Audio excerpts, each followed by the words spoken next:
మనమందరం కూడా తప్పు చేసిన వాళ్ళమే. బైబిల్ సెలవిస్తుంది, నీతిమంతుడు లేడు, ఒక్కడు కూడా లేడు. అందరూ త్రోవ తప్పి దేవుడు అనుగ్రహించు మహిమను, కృపను, సంతోషాన్ని పొందుకోలేకపోతున్నారు.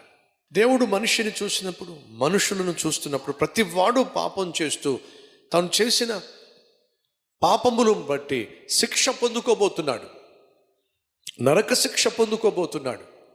అది చూసిన దేవుడు, నా పిల్లలు నా కళ్ళ ముందే నరకానికి వెళ్ళిపోతే ఎలా అని చెప్పి ఏం చేశాడో తెలుసా? పరలోకాన్ని విడిచిపెట్టి ఈ భూమి మీదకు దిగొచ్చాడు. 2000 సంవత్సరాల క్రితము యేసు ఈ భూమి మీద జన్మించి మనిషి చేసిన తప్పులన్నిటిని బట్టి తానే క్రయధనము చెల్లించటానికి మనిషి స్థానంలో తాను మరణించి మనిషికి రావాల్సిన శిక్ష అంతటిని కూడా కొట్టివేయడానికి లోకానికి వచ్చాడు. కాబట్టి ఈరోజు ప్రపంచం అంతా కూడా యేసుక్రీస్తు యొక్క జన్మను పునస్కరించుకొని పండగ చేసుకుంటుంది. ఎందుకని? ప్రపంచాన్ని సృష్టించిన దేవుడు పాడైపోయిన మనిషిని రక్షించటానికి పరలోకాన్ని విడిచిపెట్టి పాపిష్టి మనిషి దగ్గరకు వచ్చాడు.